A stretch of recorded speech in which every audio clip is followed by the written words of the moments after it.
Terima kasih pemirsa, Anda masih bersama kami dalam MNC News Prime. Kita kembali bahas terkait dengan marwah hakim yang kembali tercemar rasuah, terutama mereka yang berada di Mahkamah Agung. Masih bersama kami Ali Fikri selaku Kabag Pemberitaan KPK, kemudian juga Miko Ginting selaku juru bicara Komisi Yudisial, Imam Ansori Saleh selaku Wakil Ketua Komisi Yudisial periode 2010 hingga 2015 dan Bang Boyamin Saiman selaku Koordinator MAKI. Saya ke Mas Ali. Mas Ali, tadi disebut oleh Bang Boyamin memang ada pemetaan macam-macam kasus yang ada dalam ranah Mahkamah Agung. Ini juga menjadi fokus dari KPK selanjutnya untuk memetakan tadi ada indikasi lain aparat-aparat hukum yang ada di Mahkamah Agung bisa juga terjerat kasus korupsi atau suap. Iya, Mbak Fani. Jadi prinsipnya tentu segala informasi dan data yang masuk ke KPK dan termasuk data yang telah kami miliki dalam bukti permulaan perkara dengan 14 tersangka ini pasti kami kembangkan ya. Tetapi yang terpenting bahwa tentu KPK tidak hanya berhenti pada penindakan. Upaya pencegahan maupun pendidikan anti korupsi juga terus dilakukan. Artinya ketika KPK melakukan tindakan tangkap tangan, kami pastikan ditindaklanjuti dengan upaya-upaya pencegahannya, di mana kemudian ada monitoring, ada kajian, begitu ya, yang dilakukan oleh KPK. Kalau kemudian kita mengacu kepada hasil kajian KPK, memang kemudian banyak beberapa hal yang mesti diperbaiki pada sistem peradilan kita secara umum, gitu ya, baik itu di tingkat Mahkamah Agung sampai pengadilan tingkat pertama. Apa saja Mas Ali yang harus diperbaiki? Ya, misalnya kalau dari hasil kajian KPK yang sudah dilakukan, dari hal yang ini tentu menjadi terus-menerus modus dalam suap yang melibatkan hakim. Ya. Misalnya yang pertama manajemen perkara, sudah pasti itu celah yang mesti harus diperbaiki. Yang kemudian yang kedua juga kalau dari segi sumber daya manusia, tentu selain kita berbicara mengenai integritas, tetapi juga sistem rotasi mutasi itu juga menjadi penting karena dalam satu tempat terlalu lama, misalnya di Mahkamah Agung, tentu justru kemudian menimbulkan tindakan-tindakan yang itu tentu di luar, begitu ya, di luar ketentuan-ketentuan yang ada. Misalnya kemudian di tingkat yang paling bawah, staf pegawai pun berani kemudian bertemu dengan pihak yang berperkara, yang itu justru kemudian menjadi penghubung, begitu kan, antara paniteranya ataupun bahkan kemudian hakim agung itu sendiri. Kami meyakini, ya, KPK meyakini bahwa apa yang kemudian KPK lakukan ini, saya yakini menjadi hal penting bagi Mahkamah Agung untuk berbenah, begitu ya. Kalau kita melihat dari data, misalnya survei yang terakhir dari TII kemarin sudah dipresentasikan, begitu ya, itu sudah sangat jelas juga di sana bagaimana Pak Imam juga harapan ngangguk-ngangguk. masyarakat. Iya, harapan masyarakat terhadap dunia peradilan kita di tingkat Mahkamah Agung, sekalipun juga masyarakat sudah sangat paham bahwa yang berpeluang sangat besar untuk terjadinya tindak pidana korupsi pada dunia peradilan adalah hakim, gitu ya. Itu kan hasil survei yang terbaru, artinya memang segera untuk dilakukan pembenahan terhadap manajemen rotasi mutasinya, kemudian manajemen perkaranya, baru kemudian dari sisi pendidikan tentu integritas ini menjadi sangat penting ya, di pembinaan di Mahkamah Agung kan juga kemudian ada yang khusus melakukan pembinaan terhadap para hakim di seluruh Indonesia dari semua tingkatan. Nah, KPK dorong untuk itu, termasuk kemudian secara praktis kan kemarin KPK juga memberikan masukan terkait dengan mutasi dalam waktu dekat terkait dengan para hakim justisial di Mahkamah Agung misalnya. Termasuk Kemudian undangan kerjasama tadi dari KY, Mas Ali? Iya, termasuk dengan KY. Pasti kami lakukan dengan KY karena memang ketika tangkap tangan kemarin dilakukan, kami langsung koordinasi dengan KY.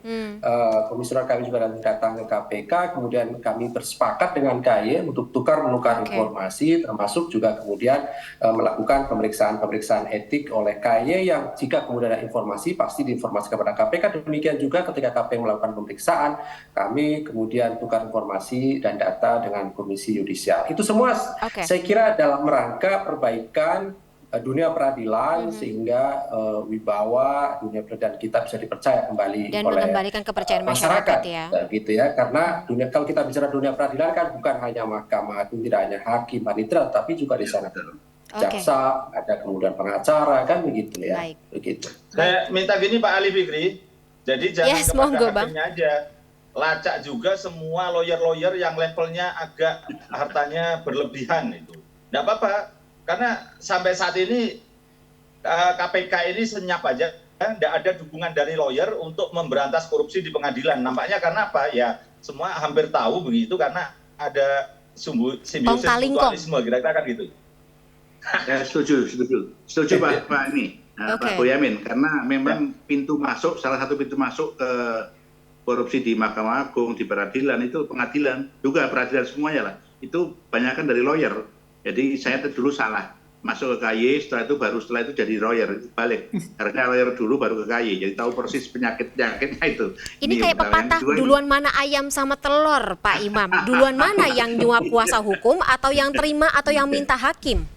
Nah, kemudian masalah utama sebenarnya kan soal ini, menyalahgunakan independensi hakim. Jadi hakim itu kan nggak boleh, putusannya nggak bisa dikaji siapapun, KY pun tidak bisa, kecuali ada masalah-masalah etiknya. Tapi kalau isi putusannya kan nggak boleh. Bahkan atasannya misalnya pengadilan tinggi nggak bisa memeriksa hasil dari putusan dari KY yang di pengadilan yang di bawahnya. Ini contoh bahwa independensi salah gunakan. Ini makanya saya pernah ada usulan, apa nggak sebaiknya ya putusan hakim itu dieksaminasi oleh KY atau pihak-pihak yang terkait ya, untuk kemudian dilihat. Banyak putusan hakim yang melompat-lompat, jadi antara pertimbangan hukum dengan putusannya nggak nyambung. Ini kalau saya tidak melihat itu indikasinya mesti korupsi, ada suap dan sebagainya.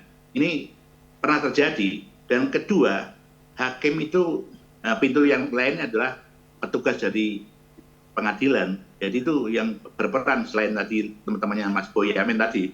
Jadi para petugas itu perlu juga integritasnya di waktu rekrutmennya, jangan hanya hakimnya tapi juga mereka dari pintu-pintu masuk harus dirapatin semuanya dulu, ya. Jadi putusan ya seperti itu jadi. Gimana Mas Miko, bisa dengan kewenangan KY saat ini? Tentu nggak bisa ya, karena kita harus jujur juga mengakui gini, saya melihat persepsi publik ya, bahwa KY itu kan ketika melihat KY itu melihat itu kacamata KPK gitu. Jadi melihat KY seakan-akan itu melihat KPK. Enggak sama sekali. Jadi Komisi Yudisial itu berbeda dengan KPK. Komisi Yudisial itu adalah sebuah lembaga yang menangani etik dan perilaku hakim gitu ya. Sehingga kewenangan-kewenangannya juga sebenarnya juga kewenangan-kewenangan yang berhubungan dengan pemeriksaan etik dan dan perilaku hakim. Nah, itu yang pertama. Yang kedua, untuk itulah kemudian karena memang karakteristik lembaga KY itu memang memeriksa etik dan perilaku hakim, maka kerjasama pengawasan ini menjadi hal yang tidak bisa ditolak gitu. Jadi kita harus mengusahakan kerjasama pengawasan itu dalam konteks dengan Mahkamah Agung dan juga KPK, karena KPK tentu punya kewenangan-kewenangan pro justisia ya, yang kemudian bisa dioptimalkan untuk kemudian membongkar korupsi di sektor peradilan. Itu yang pertama. Yang kedua, dalam konteks Mahkamah Agung kan sebagai pembina ya dan pengawas juga terhadap hakim dan juga aparatur pengadilan yang juga punya rentang kendali pengawasan yang begitu luas gitu. Jadi ini juga harus dioptimalkan. Jadi tesisnya bahwa kerjasama pengawasan yang cukup optimal itu akan mempersempit ruang-ruang penyimpangan perilaku. Nah, itu yang pertama.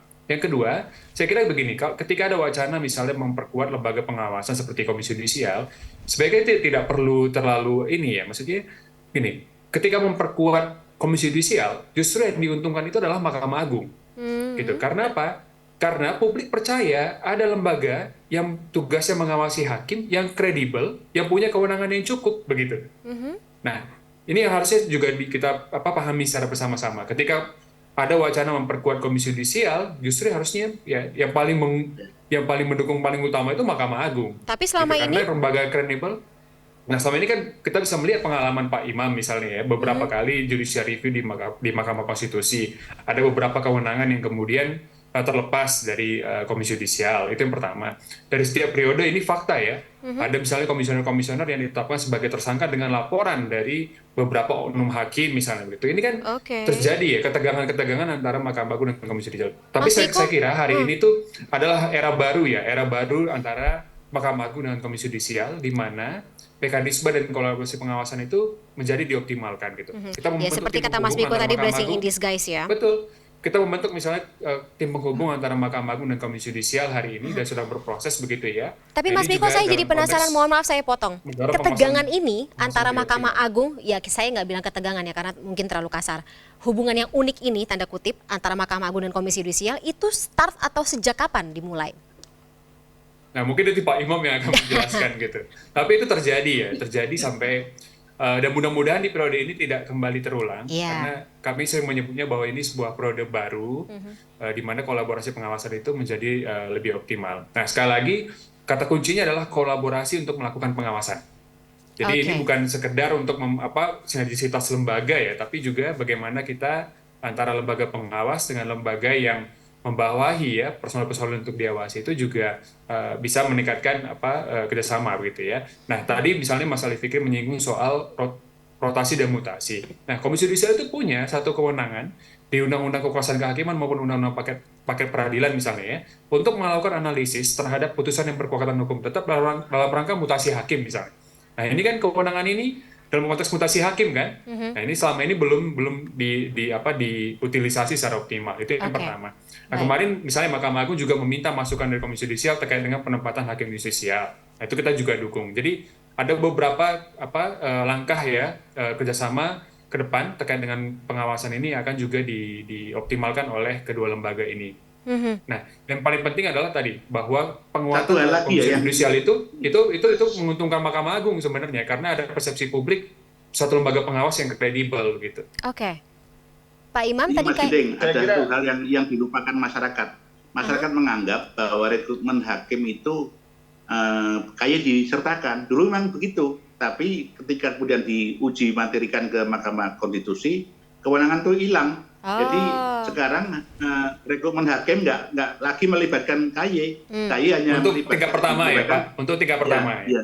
Iya, tingkat pertama ya. Makanya sekarang hanya di Mahkamah Agung aja, calon Mahkamah Agung, Hakim Agung ini KY diikutkan. Jadi bibit awalnya kita nggak tahu sekarang kalau karena dihilangkan kewenangan untuk melakukan bersama Baik. MA merekrut hakim dulu itu saya ikut masih terlibat. Tapi ketika dihilangkan juga saya di dalamnya juga, jadi rasanya sakit sekali karena Baik. itu salah satu cara untuk menyeleksi hakim-hakim yang baik. Tapi Iya. kalau dari awal sudah nggak ada ini ya susah kayak menerima orang-orang yang sudah begitu, memperbaiki ketika mereka sudah jadi hakim kita nggak tahu menahu awal-awalnya gitu. Jadi Iya, ini contoh iya. bahwa kewenangan yang penting dari KY juga sudah dihilangkan Baik, di baik, Mahkamah Pak Imam. Konstitusi yang di situ Saya kira gini, ada Pak klaster lagi ya. Pak Imam, saya kira tidak perlu Ya. kita seperti menangisi KY yang hilang banyak kewenangan gitu loh. Jadi Ya. sebenarnya masih bisa diimprovisasi yang besar, dielaborasi. Justru dulu memang awal Pak Busro Mengkodas jadi ketua KY itu kan bahkan belum seperti apa-apa, tapi dengan improvisasinya itu kan menjadi seperti orang memandang KY. Dan sayangnya kemudian memang banyak hal yang ada dua hal sama aja. Ketika Ya. Mahkamah Agung ingin menggergaji, dan KY yang digergaji juga kemudian menjadi kempis gitu loh. Jadi ini yang agak nggak enak dua-duanya terus terang aja. Jadi misalnya begini, ini terungkapnya kasus ini kan sebenarnya hanya pengaduan, kira-kira itu dugaan saya ya, dari para pihak yang kira-kira tidak putusannya kemudian bebas, kemudian kok tiba-tiba putusannya dikasasi, kemudian bersalah, dan Ganti. kemudian padahal itu dalam lingkup koperasi misalnya.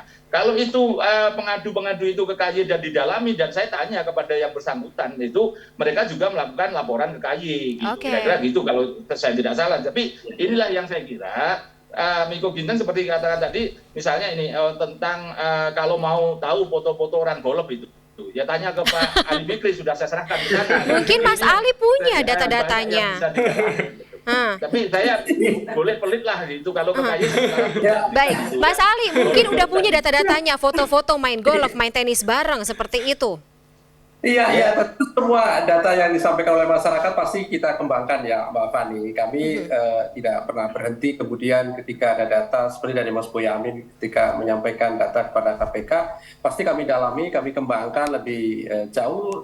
Sekali lagi bahwa Prinsipnya tentu kami berbicara berdasarkan alat bukti ya. Kami tidak akan berasumsi ataupun berdasarkan opini-opini yang berkembang. Sepanjang kemudian alat buktinya itu ada dan bisa dipertanggungjawabkan, pasti kami tetapkan pihak lain sebagai tersangka. Dalam perkara ini masih kemungkinan pengembangan lebih lanjut terus kami lakukan ya, karena ini setidaknya kan sudah 3 klaster yang kemudian kami temukan alat buktinya. Dari 3 klaster inilah pasti kemudian KPK akan kembangkan.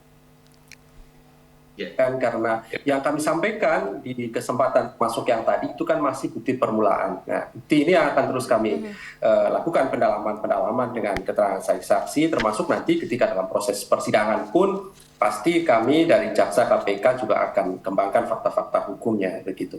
Artinya begini. Dalam sebuah penanganan perkara, misalnya dalam konteks ini adalah di Mahkamah Agung, sekali lagi ini terutama Mas Boyamin yang selalu berbicaranya penindakan ya. Kami ingin melihat dari sisi lain bahwa upaya pencegahan itu jauh kemudian menjadi lebih penting, dan ini yang terus kami akan lakukan ke depan dengan Mahkamah Agung, termasuk juga kepada dengan Komisi Yudisial begitu ya. Untuk membahas lebih lanjut langkah-langkah yang bisa dilakukan untuk perbaikan dunia peradilan tentunya begitu. Baik. Ya, saya boleh nanggapin sedikit Mas Bonyamin ya. Nah ini bukan dalam konteks kita meratapi atau menangisi nih Mas Bonyamin, tapi konteks saya sebenarnya gini. Singkat saja Mas Miko. Mas Miko, mohon maaf saya potong. Depan, Mas Ali ada agenda. Tadi sih kalau saya dapat informasinya Mas Ali ingin keluar lebih dulu ya dari dialog ini ya, karena masih ada agenda selanjutnya ya. Atau masih bisa lanjut sedikit, Mas? Boleh, lanjutkan. Baik, monggo Mas Miko. Oke. Ya, jadi bukan dalam konteks meratapi atau menangisi, tapi tahun depan itu ada RUU KY, Rancangan Undang-Undang KY itu masuk dalam program prioritas legislasi nasional 2023 ya. Jadi ada konteks bahwa bagaimana kita berefleksi perjalanan KY selama beberapa puluh tahun belakangan ini dengan berbagai ya dinamika yang terjadi dengan Mahkamah Agung maupun dengan oknum hakim gitu ya. Jadi ini sebenarnya melihat ke depan bagaimana kita menguatkan suatu lembaga pengawas yang kita dirikan dalam melalui konstitusi gitu ya, untuk kemudian lebih optimal bekerja dalam membangun pengawasan terhadap hakim gitu. Jadi itu konteksnya sebenarnya. Baik, jadi masih ada harapan ya dengan masuknya ke prolegnas tersebut rancangan undang-undang ini. Baik, Bapak-bapak, tapi tetaplah bersama kami. Kita masih akan dalami lagi dialog ini di segmen berikutnya. Mungkin Mas Ali juga sekaligus ingin pamit ya. Terima kasih Mas Ali atas waktunya bersama kami di MNC News Prime. Tapi Pak Imam, Mas Miko dan juga Bang Boyamin, kita akan kembali lanjutkan. Tetaplah bersama kami, pemirsa. MNC News Prime akan segera kembali sesaat lagi.